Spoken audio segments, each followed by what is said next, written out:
पाकिस्तान की तरफ से भारत को एक्सपोज कर दिया गया है। ठोकिए और पैसा लगाइए। कप्तान के 10 लाख रुपए, मेजर के 20 लाख रुपए, लेफ्टिनेंट कर्नल के 30 लाख रुपए, कर्नल के 50 लाख रुपए और अगर आपने 2 स्टार जनरल को निपटाया या ब्रिगेडियर को निपटाया 1 करोड़ रुपए। बलूचिस्तान के लोगों ने और खुद मोदी साहब नागरिकों ने जिस प्रकार से मुझे बहुत बहुत धन्यवाद दिया है उसका आदर करते हैं। Aims and the targets of RAW to conduct the various terrorist activities within Balochistan. India ने नाज़रीन मिन्नतें तरले शुरू कर दिए IMF के कि जी पाकिस्तान की तरफ से IMF से मिलने वाले कर्ज के जरिए अपने हथियार खरीदे जाते हैं, अपने दिफाई बजट को बढ़ाया जाता है। डोनाल्ड ट्रंप का नाज़रीन जो बेटा है उसका एक क्रिप्टो फर्म है और इस पहलगाम वाक़े के 4 से 5 दिन के बाद उनकी तरफ से पाकिस्तान के साथ एक डील की जाती है। अपनी फर्म को पाकिस्तान लेकर आ रहे हैं कारोबार के लिए। IAEA से मुतालबा कर चुके हैं कि पाकिस्तान के एटॉमिक हथियार को कब्जे में लिया जाए। तो जिस दरवाजे को ये खटखटा रहे हैं उस हर जगह से या तो दरवाजा खुल नहीं रहा और अगर खुल रहा है तो या तो इनके मुंह पे थप्पड़ मारा जा रहा है या फिर इनको गालियां दी जा रही हैं। बिस्मिल्लाहिर्रहमानिर्रहीम, अस्सलाम वालेकुम नाज़रीन, मैं हूं मोहम्मद जुनैद हलीम और आप देख रहे हैं MJH। नाज़रीन, पाकिस्तान की तरफ से भारत को एक्सपोज कर दिया गया है। धमाकेदार किस्म की न्यूज़ कॉन्फ्रेंस की है DGI SPR lieutenant general Ahmed Sharif sahab ने और बहुत ही मजबूत किस्म के सबूत जो कि खुद अपने मुंह से बयान कर रहे हैं भारतीय किस तरह से बरगलाया जा रहा है, उकसाया जा रहा है, ना सिर्फ दहशतगर्दों के हवाले से, दहशतगर्दी की कार्रवाइयों के हवाले से, बल्कि जिम्मेदारी भी ली जा रही है। और सबूतों के साथ उन्होंने क्या क्या चीज़ें आज अपनी प्रेस कॉन्फ्रेंस में आवाम के सामने रखी हैं, पूरी दुनिया के सामने रखी हैं, पहले वो देखिए फिर उस पर बात करते हैं। पाकिस्तान पे चढ़ दौड़ो जाके स्ट्रेटेजिक डाइवर्जन क्रिएट हो, कोई पूछे ना कि ये क्यों है। अब ये सुनिएगा, ये सुने कि स्टेट स्पॉन्सर टेररिज्म की जो स्ट्रेटेजिक एरोगेंस है, इनकी जो होश है, अकल है, वो क्या है, इनकी बातें जरा सुनिए। कराची में 5 कोर के दरवाजे से बाहर आते हैं पाकिस्तानी आर्मी ऑफिसर कैंटोनमेंट में। आप उनको टारगेट क्यों नहीं कर रहे? आप कराची की सड़कों में उसके दुश्मन को क्यों नहीं टारगेट करते जो हमारा दुश्मन है? ठोकिए और पैसा लगाइए। कप्तान के 10 लाख रुपए, मेजर के 20 लाख रुपए, लेफ्टिनेंट कर्नल के 30 लाख रुपए, कर्नल के 50 लाख रुपए और अगर आपने 2 स्टार जनरल को निपटाया या ब्रिगेडियर को निपटाया 1 करोड़ रुपए। आप पैसा दिए, पाकिस्तान में बैठे हुए हैं, आपको कोई अज्ञात कुछ नहीं, खुद ही निपटा देंगे। ये इनका सो कॉल्ड सिक्योरिटी एक्सपर्ट है। मेरी रिक्वेस्ट है हाथ जोड़ के मोदी जी से, सर आप चाणक्यपुरी में, ये दूर दराज नहीं, government office Balochistan should be right in country in Chanakyapuri में जहां पे सारे एम्बेसीज हैं। If they need Indian passport they should be given Indian passport. Bharat सरकार को कम से कम भारत के अंदर इमीडिएटली, ठीक है, आपकी आजादी। ये 16 मई को चंद दिन पहले अगर हम पाकिस्तान के अंदर ये इंडिया के रिटायर्ड आर्मी चीफ है, उनके अंदर थोड़ा बढ़ावा देते हैं, हमें करना चाहिए। Pakistan's vulnerability is many times higher than of India. Once they know that India has shifted its gear from the defensive mode to defensive offense, they will find that it is unaffordable for them. You can do one Mumbai, you may lose Balochistan. You have to neutralize terrorists through terrorist only. ये defence minister है। Why my soldier has to do it all the time? Balochistan के लोगों ने और खुद मोदी साहब नागरिकों ने जिस प्रकार से मुझे बहुत बहुत धन्यवाद दिया है उसका आदर करते हैं। तो मेरे 2.25 करोड़ देशवासी हैं। उन्होंने बलूची को दबा के और गुलाम बना के रखा, तो उनको मुक्त करना। The aims and the targets of RAW to conduct the various terrorist activities within Balochistan are conveyed properly to the insurgents, and any kinds of requirements of them are conveyed back to the RAW officials. आप सुन रहे हैं कौन लोग हैं? ये serving अफसर है कुलभूषण जाधव जो पकड़ा गया। वो उनके पॉलिटिशियन हैं, इनके वजीर दिफा है, उनके नेशनल सिक्योरिटी एडवाइजर हैं जो भी NSA हैं, उनके प्राइम मिनिस्टर हैं। तो नाज़रीन, मेजर गौरव आर्या हो, नरेंद्र मोदी हो, उनके दिफाई वजीर हो या फिर उनके दीगर तजियाकार जो कि दिन रात गोदी मीडिया के ऊपर जहर उगल रहे हैं, ना सिर्फ इंडिया के अपने अवाम की माइंड मेकिंग की जा रही है, उनका ब्रेन वॉश किया जा रहा है, जंग का माहौल पैदा किया जा रहा है। पता नहीं हमारी समझ से बाहर है ये चीज़ कि आखिर जंग का माहौल पैदा करके पाकिस्तानियों के खिलाफ नफरत उजागर करके क्या मिलता है नरेंद्र मोदी को, उनकी सरकार को, और उससे क्या एजेंडा हासिल करना चाह रहे हैं। क्योंकि अभी तक जो हम देख रहे हैं एक एक करके हर एक चीज़ में उन्हें नाकामी का सामना करना पड़ रहा है। किस किस महाज पे नाकामी अभी तक वो उठा चुके हैं पिछले 2 हफ्तों में, उस पर भी कुछ नज़र डालेंगे। लेकिन उससे पहले जो अफसोसनाक अपडेट्स हैं वो हमें मौसूल हो रही हैं। आज मज़ीद 2 नन्ही कलियाँ, 2 मासूम बच्चे मज़ीद खुजदार के वाक़े में जिन्हें निशाना बनाया था BLA जो कि रॉ की फंडेड से चलाई जा रही है, रॉ इसको नाम दिया गया है फितनतुल हिंदुस्तान का। उस कार्रवाई के नतीजे में नाज़रीन एक और मासूम बच्चा और एक और नन्ही कली एक बच्ची, उनकी मज़ीद शहादतें हो चुकी हैं। तो मजमूई तौर पे जो तालिब इल्म, जो बच्चे, जो स्टूडेंट्स अपने स्कूल से घरों की तरफ जा रहे थे, अब इनकी शहादतें 6 हो चुकी हैं और 40 से ज़ायद अब भी ऐसे ज़ख्मी बच्चे हैं जो कि अस्पतालों में ज़ेर इलाज हैं।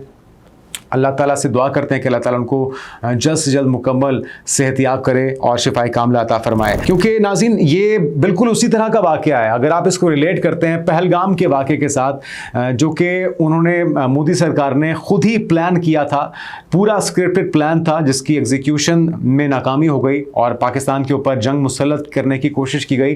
पाकिस्तान ने उस वाक़े के बाद उसकी खुले अल्फाज में मजम्मत की थी और कोई भी जी शऊर कौम या शख्स या मुल्क यही रिस्पॉन्स देगा जो पाकिस्तान ने उस वक्त पहलगाम के बाद दिया था। हमने ना सिर्फ इस वाक़े की मजम्मत की थी, बल्कि हमने कहा था कि जी ये काबिल मजम्मत है, हम जो आम सिविलियंस की जाने गई हैं उसकी मजम्मत करते हैं, और अगर आपको कोई शक शुबा है पाकिस्तान के ऊपर तो आइए किसी किसी ऐसा फरीक जिस पे आप रिलाय करते हो, कोई ऐसा तहकीकाती इदारा जिस पे आप रिलाय करते हो, उनसे तहकीकात करवा लीजिए। अगर हम कसूरवार हैं तो आप हमें सजा दीजिए, अगर हम कसूरवार नहीं है तो फिर दहशतगर्दों को पकड़िए, जो सिक्योरिटी लैब्स है उन जो कोताही बरतने वाले हैं उनको जवाबदेह बनाइए, ना कि पाकिस्तान के ऊपर 25 करोड़ अवाम के रहने वाले इस मुल्क के ऊपर आप जंग मुसल्लत कर दें बगैर सोचे समझे। और स्टिल आज जिस वक्त आप ये वीडियो देख रहे हैं, अभी तक पहलगाम वाक़े के हवाले से तहकीकात मुकम्मल ही नहीं हुई, ना कोई शवाहिद मीडिया के सामने, दुनिया के सामने, अपनी अवाम, अपनी जनता के सामने रखे गए हैं और पाकिस्तान के ऊपर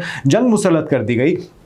और उसके बाद हुआ क्या? उसके बाद जो पहला इकदाम उन्होंने उठाया, पाकिस्तान के और इंडिया के दरमियान जो इंडस वाटर ट्रीटी है, जो सिंतास मुआहिदा है, उसे मुअत्तल कर दिया गया। अब क्या रेलेवेंस बनती है? आपको इल्ज़ाम ये लगाना था कि पाकिस्तान में दहशतगर्दी है, पाकिस्तान से दहशतगर्द भारत में जाके कार्रवाई करते हैं और पाकिस्तान का पानी रोक लेते हैं, पाकिस्तान के नीलम झेलम हाइड्रो पावर प्रोजेक्ट के ऊपर आप मिसाइल गिराते हैं, तो आपको बहाना चाहिए था, तो कोई मजबूत किसी सॉलिड ग्राउंड के ऊपर तो ये बहाना तराशते। कुछ जो नाकामियां एक एक करके, जो ऑपरेशन सिंदूर को हमने ऑपरेशन विधवा में तब्दील किया, वो आपके इल्म में है। ऑपरेशन बुनियादुल मरसूस कामयाबी से मुकम्मल हुआ, अपने टारगेट को हमने किस तरह से अचीव किया, ये सारी चीज़ आपके इल्म में है। लेकिन इंटरनेशनल सतह पे इन्होंने, आपको पता है कि कांग्रेस रहनुमा है शशि थरूर, उनकी सरबराही में एक डेलीगेशन बनाया है जो लगभग 32 से ज़्यादा ममालिक में जाके झूठ और प्रोपेगेंडा करेगा, पाकिस्तान के खिलाफ बामेला करेगा, आहो बका करेगा, मातम करेगा कि जी हमें किस तरह से पाकिस्तान ने नुकसान पहुंचाया। लेकिन ये झूठ आपका पनपने वाला नहीं है, इससे आपको कुछ हासिल होने वाला नहीं है। क्यों? क्योंकि नाज़रीन, जो खबरें आ रही हैं वो बहुत ही चौंका देने वाली हैं। अमेरिका पहले ही मुस्तरद कर चुका है इन तमाम इल्ज़ामात को, इंटरनेशनल मीडिया की तरफ से सुदकी हो चुकी है। यूरोपियन कंट्रीज़ हों या जहाँ जहाँ से वो एक्सपेक्ट कर रहे थे उन्हें सपोर्ट मिलेगी, वो सपोर्ट तो नहीं मिली। अब हुआ क्या है? इंडिया ने नाज़रीन मिन्नते तरले शुरू कर दिए IMF के कि जी पाकिस्तान की तरफ से IMF से मिलने वाले कर्ज के ज़रिए अपने हथियार ख़रीदे जाते हैं, अपने दिफाई बजट को बढ़ाया जाता है और उसमें इस्तेमाल किया जाता है। इस मुतालबे को भी IMF ने मुस्तरद कर दिया। फ़ौरन ही कुछ दिनों के बाद, 4-5 दिन के बाद पाकिस्तान को जो किस्त थी अगली वो मिल गई। उसके बाद क्या हुआ जी? इंडिया की तरफ से जो बौखलाहट थी वो ऐसे शुरू हुई है कि उन्होंने अपने executive director to IMF Krishnamurthy Subramanian, इनको अप्रैल के स्टार्ट में अपने ओहदे से हटा दिया। उसकी वजह यह थी कि इनकी तरफ से लॉबिंग की गई, कोशिश की गई पाकिस्तान की अगली किस्त को रोका जा सके, लेकिन उन्होंने साफ इनकार कर दिया और उन्होंने कहा कि जी IMF इस किस्त को रोकने की पोजीशन में नहीं है, पाकिस्तान ने अपने अहदाफ पूरे कर लिए हैं और आप जो इल्ज़ाम लगा रहे हैं इसमें सदाकत नहीं है। उसके बाद क्या होता है? Top Indian analyst Brahma Chellaney has accused that Trump is taking care of his family, son, business in Pakistan.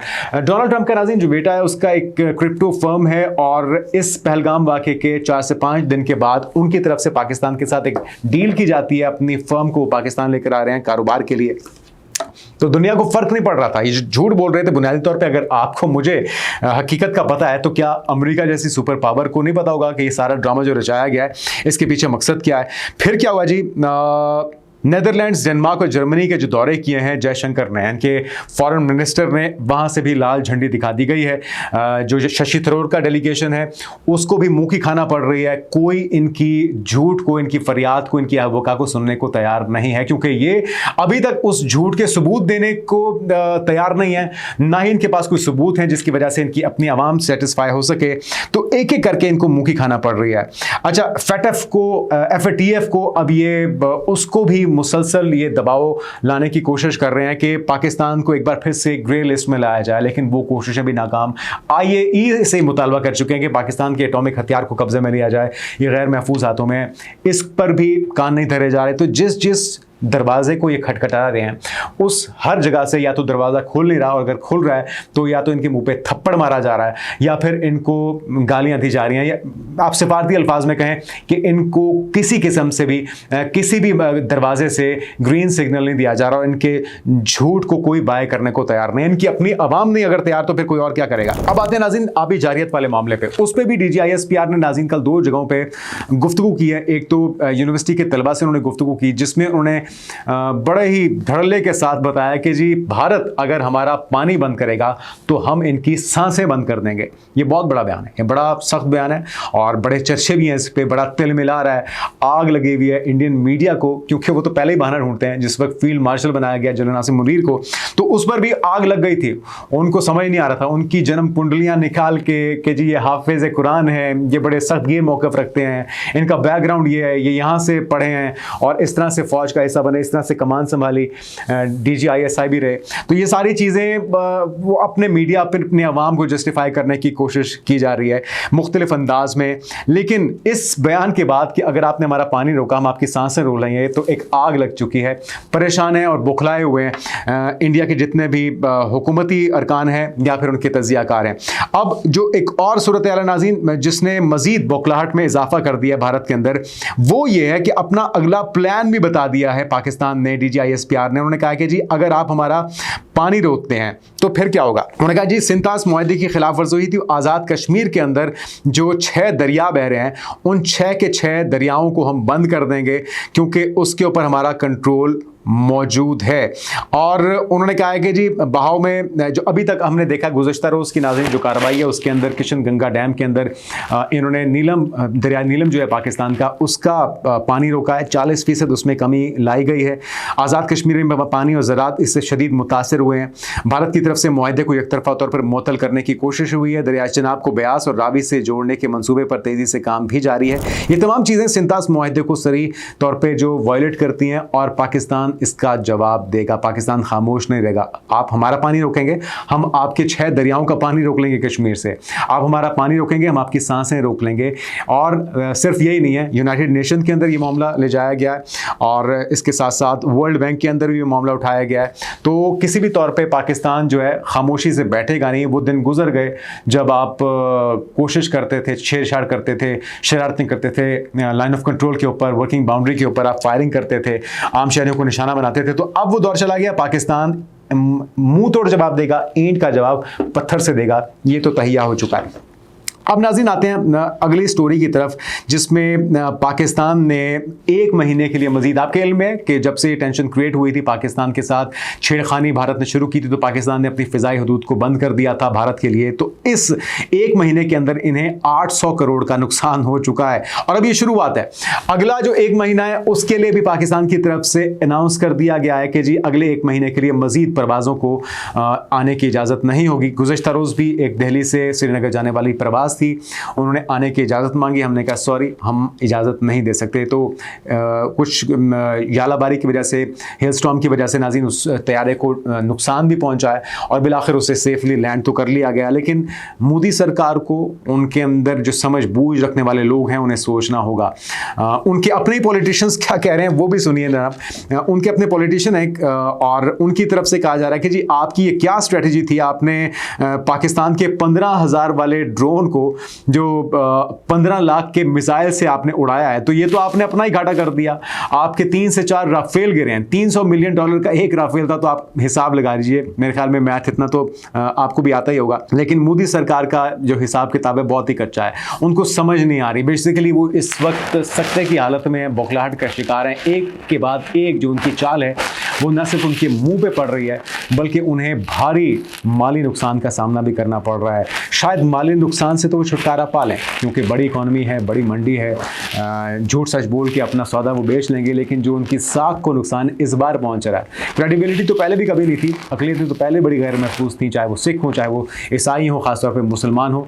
जो गुजरात का कसाई है, बुचर ऑफ गुजरात है, वो वहाँ का वज़ीर आज़म है, तो उसकी साख तो पहले ही बड़ी ख़राब थी। लेकिन अब जिस लेवल पर उन्हें नुकसान उठाना पड़ रहा है, जिस बड़े पैमाने पे उन्हें माली नुकसान का और उनकी क्रेडिबिलिटी को नुकसान पहुंच रहा है, इसकी मिसाल माजी में नहीं मिलती। तो ये आगाज़ है, हम बड़े वाज़ेह अंदाज में नाज़रीन बता चुके हैं कि हमारा गेम प्लान क्या है, और अब अगर किसी किस्म की शरारत हमारे साथ की गई तो हम उसको खामोशी से बर्दाश्त नहीं करेंगे। एक और डेवलपमेंट भी हम आपके साथ शेयर कर चुके हैं, जाते जाते वो भी आपको बता देते हैं कि इजराइल, आपको पता है कि वो वाहिद मुल्क था जो कि भारत के साथ इस शरारत के अंदर, इस झूठ के अंदर, इस प्रोपेगेंडे के अंदर उनका साथ दे रहा था। और थोड़ी सी हमें हमारे पड़ोसी मुल्क, ब्रदर इस्लामी मुल्क अफ़गानिस्तान की तरफ से भी हमें कुछ शिकायतें हैं, जिनकी तरफ से उनके नायब वज़ीर ख़ारजा ने भी विज़िट किया था, चुपके से जाने की कोशिश की थी, लेकिन ऐसी चीज़ें छुपाए नहीं छुपती। तो अब हुआ यह, उधर से भी मुँह की खाने पड़ी। अफ़गानिस्तान की तरफ से अमीर मुत्तकी, उनके वज़ीर ख़ारजा उस वक्त चाइना पहुँचे जिस वक्त इसहाक डार साहब मौजूद थे, वज़ीर ख़ारजा हमारे नायब वज़ीर आज़म। और अब ये तय हो चुका है, यकीन दहानी हो चुकी है कि CPEC-2 जो फेज़ है उसके अंदर अफ़गानिस्तान भी अपना हिस्सा डालेगा। अफ़गानिस्तान उसका एक अहम शराकतदार होगा और अफ़गानिस्तान की तरफ से यकीन दहानी करवा दी गई है, और अफ़गानिस्तान की तरफ से भी नाज़रीन फाइनली भारत को लाल झंडी करा दी गई है। तो उधर से भी ना हो चुकी है। मतलब आप नाम लेते जाइए, वो कौन कौन से महाज हैं, वो कौन कौन से फेजेज़ हैं जहाँ से भारत को नाकामी का सामना करना पड़ा। तो अगर भारत ने अब भी होश के नाखून ना लिए तो ये आगाज़ है। ऑपरेशन सिंदूर का इख्तिताम बहुत ही भयानक नज़र आ रहा है हमें, और मेरे ख्याल में मोदी सरकार को कमर कस लेनी चाहिए। आने वाले दिन उनके लिए बहुत परेशानियाँ, बहुत मुश्किलात और बहुत सी तकालीफ लाने वाले हैं। आज के लिए नाज़रीन इतना ही। आपसे मुलाकात होगी कल। अपना ख्याल रखिएगा। अल्लाह हाफ़िज़।